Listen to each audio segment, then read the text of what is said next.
海童接过了笔，起身走到阳台的栏杆前，就着砖台，在协议上签下了他的大名。战印拿来了印泥，让他摁了手指印。1式2份的协议，夫妻俩每人各保留1份。海童很随意地把那份协议折叠好，塞进了裤兜里。战印见他这副随意的样子，顿觉得心有点堵，却又不好说什么。那毕竟是他写的协议，协议上的要求大都是针对他的，防着他的，他都没有往上面添加一条。今天你也累了一天，早点休息。你也是。海童笑着说了句，我在这里坐一会儿，赏赏花。我一直都有一个梦想，拥有一个小花园似的大阳台，如今实现了，我是怎么看怎么喜欢，一点也没有把协议的事情放在心上。啊，她嫁他难道真的没有企图？一切都是他多心吗？否则他怎能做到如此的洒脱，不气不闹，还笑眯眯的？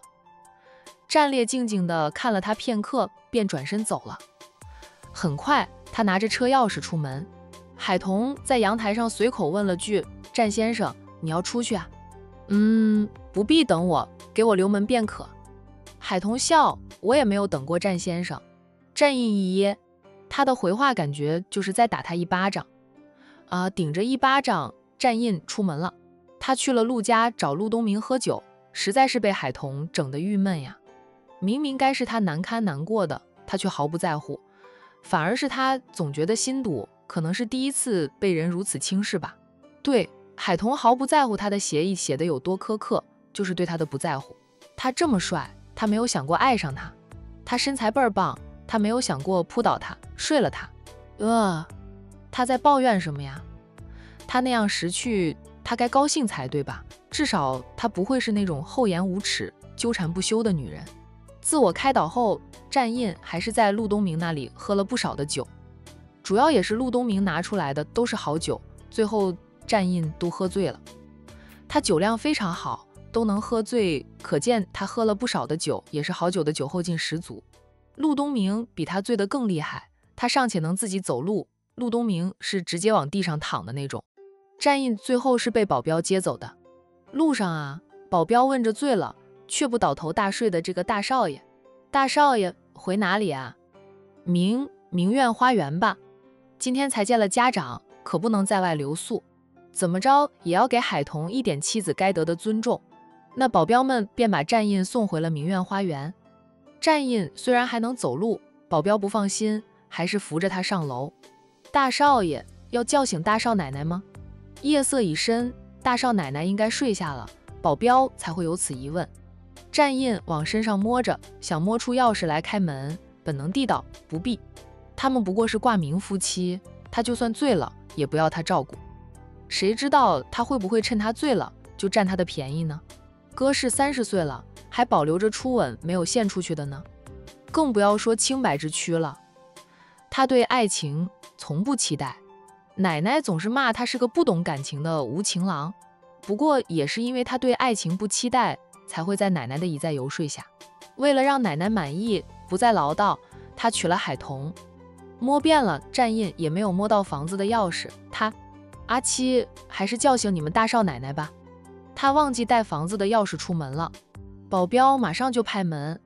海童是睡着了，不过他也浅眠，听到了拍门声，他醒来静听一下，还真是有人在拍门，忙起身准备去开门，记起自己穿着睡衣，他便从衣柜里取了一件冬天的外套，往身上一套，就出去开门。门打开，战印和阿七看到海童穿着厚厚的冬天外套，两个人俱是一愣。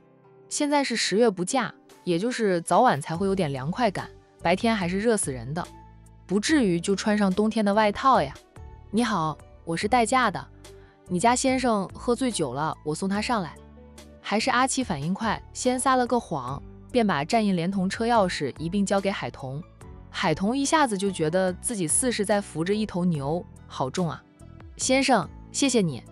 海童向阿七道谢，阿七忙说是应该的，偷瞄了大少爷一眼，就赶紧溜了。关上屋门并重新反锁，海童挽扶着脚步浮虚的战印往里走，嘴上嫌弃地说道，你咋喝了那么多酒，满身的酒气。战印不说话，心里吐槽着，就是因为你。随手把车钥匙扔在茶几上。海童把战印扶到了他的房门口，便松开了手，说道：“你的协议里有提及，你的房间是我的禁地，我就不进去了。你自己进去，先别洗澡，明天起来再洗。现在你醉成这般，我怕你洗澡能把自己淹死在浴缸里。”战印自己开了房门，然后跌跌撞撞的就往里走，走了几步又停下来，慢腾腾的转身，说着：“海童，冷狗，不知热天时，热死个人，你还穿这么厚的外套。”他还以为自己醉的眼神儿都不好了呢。我那是来不及换衣服，就拿了件外套穿上出来给你开门的。海童解释了一句，便帮他把房门带上。砰的一声，隔绝了夫妻俩。海童回到自己的房里，就迫不及待地脱下了外套，嘀咕着：“热死我了。”战印在他走后静默了片刻，才跌跌撞撞地撞回到床边，一头栽倒在床上，挣扎着坚持回到他的小地盘里，他才能放心的大睡。很快，周公就把他勾走了。隔天，他醒来的时候已经是中午。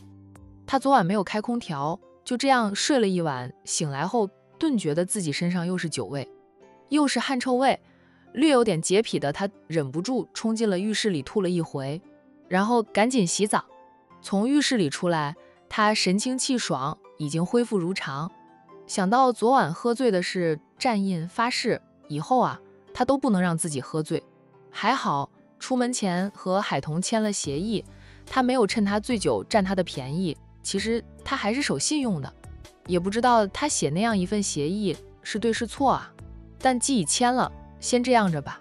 心情恢复平静的战印觉得饿了，他走出房间，以为等待他的会是热气腾腾的家常便饭，谁知道海童只在餐桌上给他留了一张纸条，告诉他回店里了，让他自己解决他的一日三餐。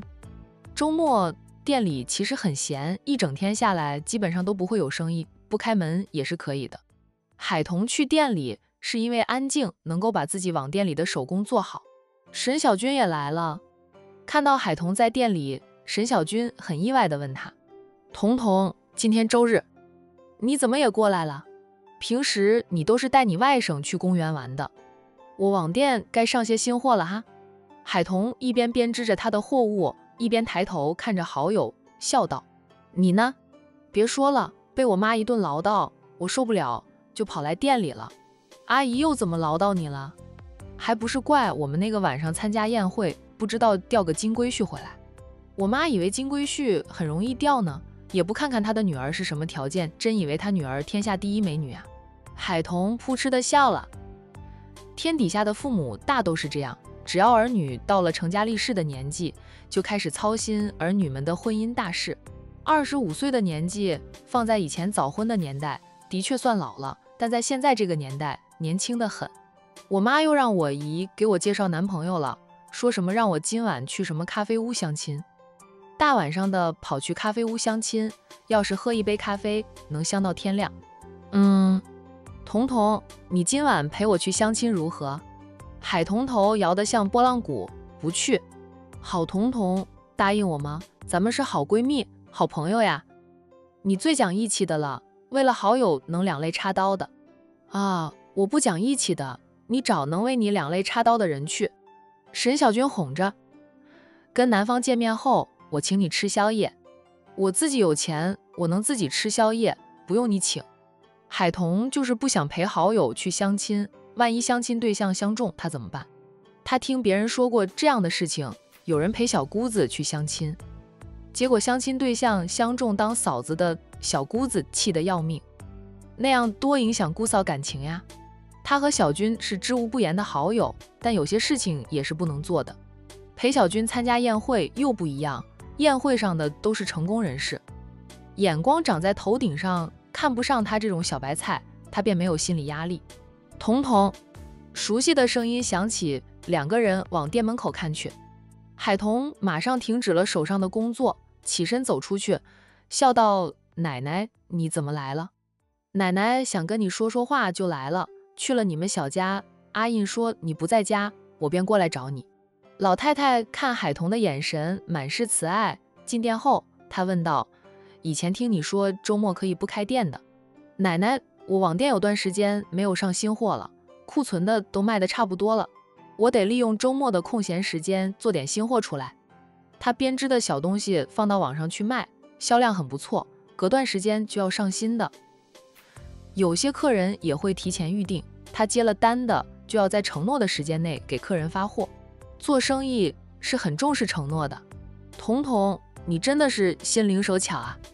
老太太收到过海童送给她不少由铜丝编织的工艺品，编织的像真的一样，她老人家特意摆在家里最显眼的地方，哪怕那些东西不值钱，但那是她孙媳妇的心意。有客来访时看到那些工艺品啊，也会赞叹海童的心灵手巧，老太太就趁机帮海童推销一下。那些人都会进海童的店里买些工艺品，无形中就提高了海童网店的销量。战奶奶，你喝水。沈小军给老太太倒来了一杯水。谢谢，君丫头，你今天也在这里呀？哎，还不是被我妈催婚，我躲到店里来静一静的。老是给我安排相亲，让我觉得自己像是滞销品一样。这不，今晚又叫我去 XX 咖啡屋去相亲，我正求着彤彤陪我去呢。老太太眸子闪烁，脸上带着笑意，说道：我能理解你妈妈的，我现在也头痛着我其他孙子的婚事呢，催还催不动的那种，让他们去相亲，没有一个人肯去的。彤彤，要不你晚上就陪君丫头跑一趟吧。海童，老太太竟然劝他陪小军去相亲。你和君丫头是好友，她去相亲，你陪着帮她长长眼，也是好的，毕竟你已经是过来人。沈小军猛点头，觉得老太太就是他的神助攻。彤彤，你就陪我去吗？你不陪我去也行，帮我劝劝我妈，别老是安排我相亲。沈小军冲着海童撒娇，老太太又在一旁帮凶。海童为求安静，无奈的道：仅此一次，下不为例了。好，就知道彤彤最好的了。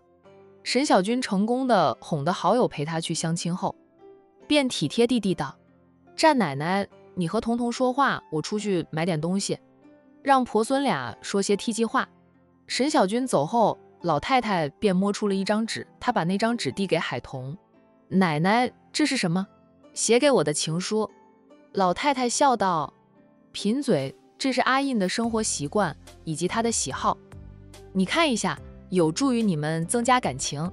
彤彤，虽然你和阿印没有感情基础，感情都是培养出来的，你们俩都卸下心防，用心去理解对方，相信你们会相互吸引的。海童打开了那张纸来看，心里想着战印都让他签了协议，半年后就离婚的呢，他才懒得浪费时间去培养感情。他倒是没有防着战印，但战印绝对是防着他的，哪怕他对他不差。阿印就是起床气重一点，有点小洁癖，其他方面挺好的。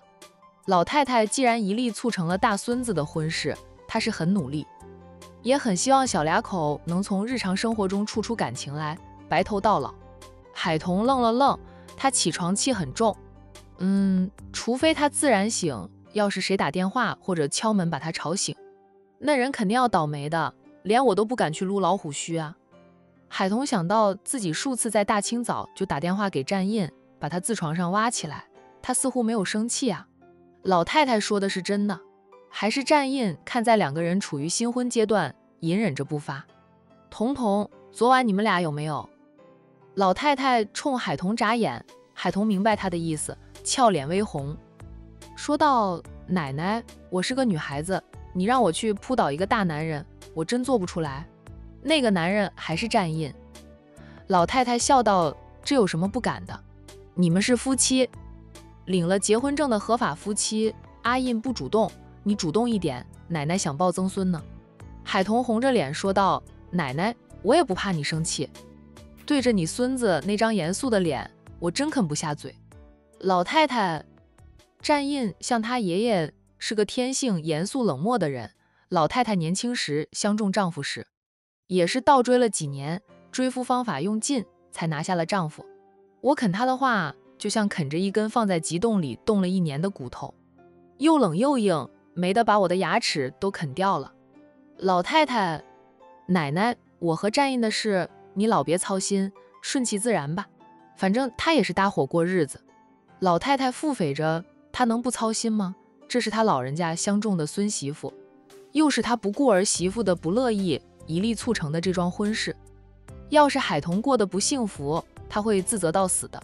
行，顺其自然，奶奶帮你收拾一下，你忙你的吧。老太太在家里也是闲不住的人，经常帮着花匠们打理花草，之前还会帮着打理庄园外面的田地，被晚辈一再相劝，她才不去帮忙啊，又想过去自家公司当清洁工阿姨。谁知道她一说，战印那死孩子的脸就像雷公脸了，吓得她就不敢去了。老太太不是第一次来店里找海童聊天，海童也知道老人家劳碌了大半辈子，是个闲不下来的人，收拾收拾也不费什么劲儿，便由着老太太去帮忙收拾整理书本，她则专心致志地编织她的工艺品。拿着鸡毛扫拍打着书架上的那些书的老太太，忽然觉得专心做着一件事的海童迷人至极，她便掏出手机来，躲在书架后面偷偷地拍着海童专心的视频，拍好后便发给他的宝贝大孙子。当然战印不可能回应他奶奶，老太太也不在乎他回不回应，只要他看就行了。海童是一本书，每翻开一页都会有新的发现，他只要把孙子拉进来看得进海童这本书就行。专心地做着一件事时，就会发现时间过得特别快。等海童把客人提前订的货都做出来后，一看时间已经是傍晚6点过了。沈小军相亲的时间是晚上7点半，相亲地点是管城最大最雅致的游艺咖啡屋，位于繁华的市中心。由于老板舍得花钱，咖啡屋装有隔音材料。走进环境雅致的咖啡屋后，外面的喧哗便听不到了，能让人放松心情，还不会被人打扰。故而游艺咖啡屋的生意特别好，很多人都喜欢去那里坐坐，哪怕不喝咖啡，躲进去静一静也是好的。沈小军骑着一辆摩托车过来接好友，老太太一见沈小军骑着摩托车，便说他：军丫头，你怎么不走路去呢？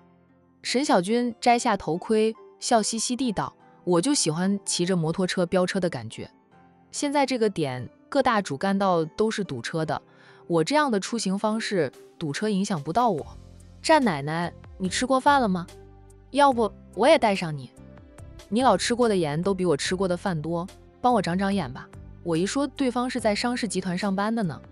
商事集团在管城商界那是第2大集团啊，仅次于首富家的战氏集团。2家集团门槛都很高，没点真材实料的人根本就挤不进去。可以说能在这2家集团上班的人啊，在外面都是能吹上一吹的。老太太笑道：我和彤彤吃过了外卖，我二孙子马上就要来接我回家，就不跟着去当老电灯泡了，不够光不够亮，还会一闪一闪的，万一漏电就不好了。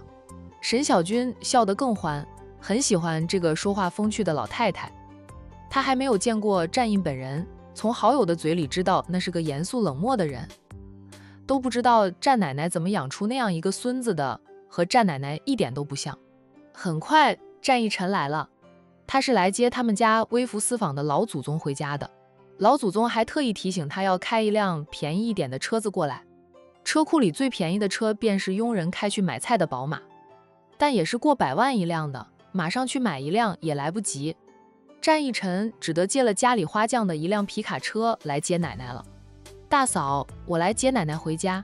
战一晨进店跟海童打了声招呼：好，路上小心点，奶奶到家后给我发信息啊。海童叮嘱着那个婆孙俩，还把自己今天编织出来的2件工艺品送给婆孙俩。他送给战一晨的是一盆铜丝发财树。战一晨没有拒绝，在家里看多了大嫂的工艺品，他也挺欣赏的，觉得大嫂编织的铜丝工艺品虽不值什么钱，却很好看。很快战一晨接走了老太太，距离拉开后，老太太问二孙子：你去哪里弄来的这辆车？王伯平时用来拉化肥花盆的，我跟他借来用用，这样大嫂就不会起疑心了。大哥装穷，连带着他们在大嫂面前也得装穷，不过挺好玩的。战一晨很期待有一天大哥真爱上了大嫂。然后大嫂又发现大哥骗了她知识，大嫂是什么反应？好吧，说白了，她就是期待她大哥追妻火葬场。我就说这辆车挺眼熟的，原来是小王的呀。老太太掏出手机打电话给战印，等战印接电话后，他老人家吩咐地道：“阿印，奶奶嘴馋了，你现在去游艺咖啡屋帮我买几样点心回来。那里的点心也是一绝，奶奶就喜欢他们家的。”战印蹙着眉说道：“家里那么多人，奶奶让他们给你买就行了，还要他跑一趟，咋地？奶奶还使不动你了。我跟你说，我等会儿吃不到游艺咖啡屋的点心，我明天就去战氏集团当清洁工，捡垃圾收废品。”战印满脸黑线。自从爷爷去世后，奶奶就像脱了缰的老野马一样，经常打扮得朴朴素素的在外面浪，这不给他浪回来了一个老婆。哎，我去买。战印咬牙切齿地答应了。老太太满意地挂了电话。战一晨忙道：“奶奶，你想吃游艺咖啡屋的点心，我们可以拐道过去买的，不用让大哥跑一趟。你懂啥？他老人家那是别有用意。”战一晨明白过来，笑道：“奶奶，你又整我哥了。”老太太斜睨一眼他，再多问一句，就整你。战一晨立即噤若寒蝉。虽然他很同情大哥，但为了自己能够清静，还是不要多嘴了，死大哥好过死自己嘛。哎，奶奶是老顽童，童心重现，最喜欢拿他们这些孙子来练手的了。另一端呢，海童关上书店的门，从好友的手里接过了头盔戴上，再拿过车钥匙，说道：“我开。”沈小军老老实实的坐在后面，很自然的搂抱住海童的腰肢，说道：“海童，你要是个男人该多好呀，我就嫁你了，不用被我妈天天催婚了。啊，老实点，不准乱摸，小心我把你扔下车去。”海童警告了好友一声，才把摩托车开动。游艺咖啡屋，海童经常路过，但没有进去消费过，只因他不喜欢喝咖啡，他喜欢喝玫瑰花或者菊花茶。到了游艺咖啡屋，男方已经等着了，可能是为了给女方好印象吧。男方一身的西装革履，还打着一条红白相间的领带，手捧着一束玫瑰花等在门口。沈小军拉着好友走向他：“请问是蓝先生吗？”蓝先生上下打量了沈小军和海童一遍，一时间不知道哪一个才是他今晚的相亲对象。介绍人给他看过了相片，他就随意地瞟了两眼，知道女方长得挺漂亮的，可他没有真正记住沈小姐的样子。介绍人说让他抱束玫瑰花在门口等，沈小姐就能认出他来的。“你是沈小姐？”“我是。”蓝先生便笑着请两个人进去，他早就定好了临窗的位置，能看着外面的街景。坐下后，蓝先生多看海童两眼，沈小军便把好友介绍了一番。知道海童已婚了，蓝先生在心里可惜了一下。他觉得海童的气质比沈小军更好，他刚才一眼就看中海童，还以为海童是自己的相亲对象呢，结果人家已有主了。沈小军会来相亲，一是受不了老母亲的念叨，二是这是他亲姨介绍的，总要给亲姨一分面子吧。他对蓝先生无感，闲聊一番，沈小军更不喜欢蓝先生了。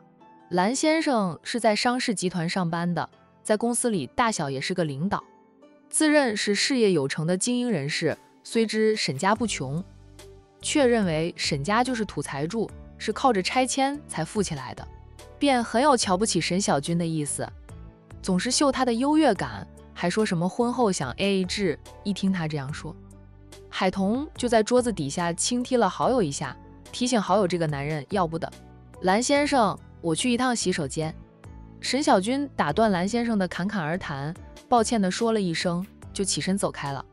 他在洗手间里打电话给亲姨，对着亲姨就是一顿吐槽抱怨，又打电话给老妈，说他妈以后再逼着他跟阿猫阿狗相亲，他就绞了头发出家当尼姑去。不就是在商氏集团上班吗？就那般高高在上了，又不是商氏的总裁，说不定人家商总都不会这般目中无人呢。海童对蓝先生也没有好感，好友上洗手间后，他就望着窗外，都不想和蓝先生说话。战印就是在这个时候进来的，他是个到了每一处地方都习惯环视一遍的，这次也不例外。没想到看到他的老婆正和一个陌生男人坐在一起喝咖啡呢。他这是给他戴绿帽子啊，还是昨晚让他签了协议？他觉得在他这里要到的好处非常有限，就着急的要找好下家，然后坐等他向他提出离婚。战印正想走过去，沈小军从洗手间出来了，然后他看到沈小军对那个男人说了什么，就里拉起了他老婆要离开的样子。沈小姐，多坐会儿吗？蓝先生秀优越感正秀得起劲呢，舍不得沈小军离开。蓝先生，对不起啊，我觉得我们不适合，以后都不要再见了。沈小军很直接地说了出来，拉着海童就走。走着走着，他好友忽然停下来不走了。童童，怎么了？我老公。啥？沈小军还没有反应过来，战印已经走到两个人的跟前。他深沉的黑眸落在海童的身上，嘴角微翘，不说一句话，却让海童感受到来自他的讽刺。他讽刺他什么呀？海童扭头看一眼追过来的蓝先生，顿时明白过来。他解释了一句：我朋友小军来相亲，我陪他过来的，他不是着急找下家。战印依旧不说话。沈小军总算见到了好友闪婚老公的真面目了，好酷啊，好帅。他怕战印误会海童，也解释了一番。战印这才冷冷地开口：早点回家。海童嗯了一声，又问他：你怎么在这里？奶奶让我来这里买点心，她喜欢吃这里的点心。战印心里明白了，这是奶奶故意为之的，知道海童要陪好友来这里相亲，故意使唤他来这里买点心。奶奶以为他看到海童和其他男人一起喝咖啡，他会吃醋。哦，海童哦了一声，夫妻相对无言。最后还是海童打破僵局的，他说道：那我先走，你给奶奶送了点心后再回来，我给你留门。战印低冷的应着，好。夫妻俩就这样分开了。海童坐着好友的摩托车离开，战印打包了点心后，开着他那辆东风风行商务车也离开了游艺咖啡屋。他一路驱车回到战家庄园，老太太还没有睡下，在客厅里无聊地看着电视。战印提着打包回来的点心，大步流星走过来，把点心往茶几上一放，站直身子，冷冷地道：奶奶，说好了，婚后你不能再插手我和海童的生活。我没有插手呀。老太太一脸的无辜样。战印指着那几盒点心，奶奶特意让我去游艺咖啡屋买点心，不就是让我目睹海童和其他男人喝咖啡？奶奶，我从不知道醋是什么味道，也不会去吃它。说完，战印转身就往外走。老太太叫他：都这么晚了，不留在家里过夜？我老婆给我留门呢。战印冷冷地甩回了一句话。老太太看着他走出屋去，半晌才嘀咕着：不知道醋的味道，不吃醋，我就等着你以后被打脸。海童不知道战印和老太太说了什么事，在游艺咖啡屋遇到战印，本就让他感到意外。联想到老太太帮着沈小军劝他作陪，海童便明白战印为什么会出现在那里了。但老太太这样做是为了什么？为了让战印误会他吗？又不是他去相亲，是小军去相亲，就算战印看到了也。想到刚才在咖啡屋里看到战印时，战印的那个神情比平时更加的冷冰冰。海童在迟钝，也知道战印当时是想歪了，主要是当时小军去了洗手间，只有他一人面对着蓝先生。还好后来小军从洗手间里出来了，他适时的解释，战印的神色才稍微和缓了些。海童就是想不明白老太太为什么要这样做，他是救过老太太，但从不以恩人自居啊，是老太太一直要把他当成恩人，平时对他也是极好的，按理说不会坑他。带着满脸猜测，海童回家后便在阳台上的秋千椅上坐着，连灯都没有开，静静看着外面的夜空。战印是深夜才回来的，他回来的时候海童已经睡着，他是在秋千椅上睡着了，战印并不知道。他见海童的房门已关，房内也无星火，猜到他已经睡下，便在沙发上坐下来，也开了电视。他鲜少看电视，不过是觉得家里太安静才会开电视，音量调到很低，怕吵到房里睡觉的海童。000，手机响了起来，他看了来电显示是老二打来的。奕晨，哥，你还好吧？战奕晨在电话里关心地问着。战印默了默后问他：你早知道奶奶要整我？哥，奶奶怎么整你了？我只知道奶奶打电话叫你去友谊咖啡屋买点心。奶奶喜欢吃那里的点心，也不是什么新鲜事了。战印冷笑：你大嫂恰好就在友谊咖啡屋相亲。什么？战奕晨错愕地低叫：我大嫂去相亲？她这是给大哥你戴绿帽子呀？你们俩才领证多久？昨天两家家长刚见面，一起吃饭，谈论着你们俩以后举行婚礼的事，转过身去，我大嫂就去相亲了，是陪她好友去相亲。战奕晨，哥，你能不能把话说清楚一点，害我误会了我大嫂。我就说嘛，我大嫂一看就是个很规矩的人，绝对不可能乱来的。我到的时候很凑巧，她的好友上洗手间，就她和相亲对象坐在一起，这还真是凑巧呀。奶奶就算使唤你过去，也不能凑巧让你看到这一幕吧。战印默了默后颇为头痛的道：友谊咖啡屋前不久才被奶奶买了，现在奶奶才是那里真正的老板，她是当家人才知道奶奶的一些动向。哥，你的意思是说那里的店员盯着大嫂，恰好在大嫂的好友上洗手间，你刚好到了，然后让你误会大嫂在找下家？战奕晨也不是吃素的，很快便猜明白了。他嘻嘻地笑道：哥，你既然和我大嫂领了结婚证，是夫妻了，奶奶着急也是正常的事，奶奶就是想刺激刺激你，让你吃醋。哥，你吃醋了吗？我从来不知道醋是什么滋味。战奕晨哈哈地笑，那改天叫大嫂给你吃吃醋，尝尝醋的滋味。奶奶那样喜欢大嫂？哥，我觉得你早晚会沦陷的，咱大嫂除了出身，其他方面都很优秀，用铜丝编织的工艺品真的是一绝，太好看了。她都收到了大嫂送的发财树，不值钱，但她越看越爱不释手，决定明天就拿到办公室去，摆在她的办公桌上，替她招揽财运。战印想起奶奶发给他的视频，海童专心地编织着工艺品，特别的迷人。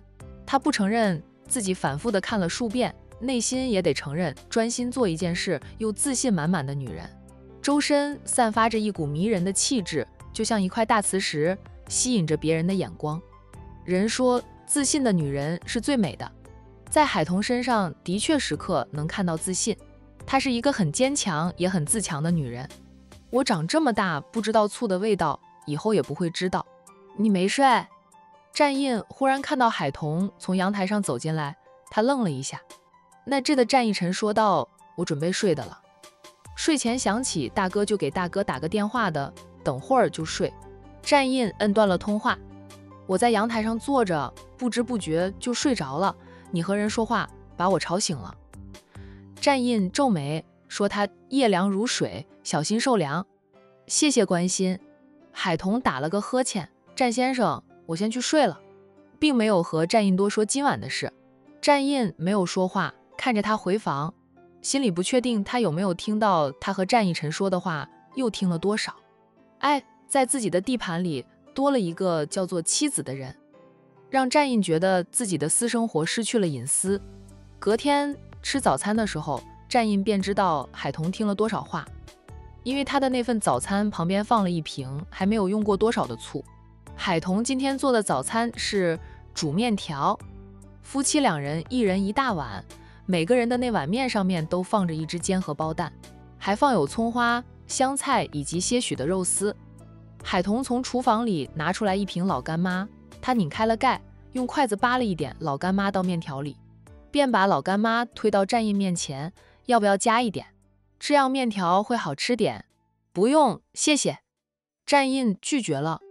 海童便拧回了盖子，随手把老干妈放到一旁，又拿过那瓶醋，开了盖，就往自己的面条里倒，边倒边说：我吃面条的时候还喜欢放点醋，酸酸的，挺好吃的。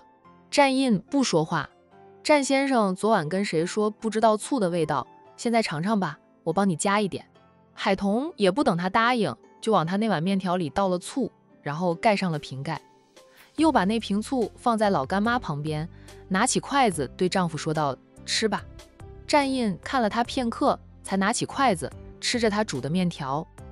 加了醋的味道有点酸，但像他说的酸酸的，挺好吃。味道怎么样？酸。战印本能地答道：“这就是醋的味道，酸。”战先生尝过了，以后不要对人说长这么大不知道醋的味道，人家会怀疑你的智商连3岁孩童都不如。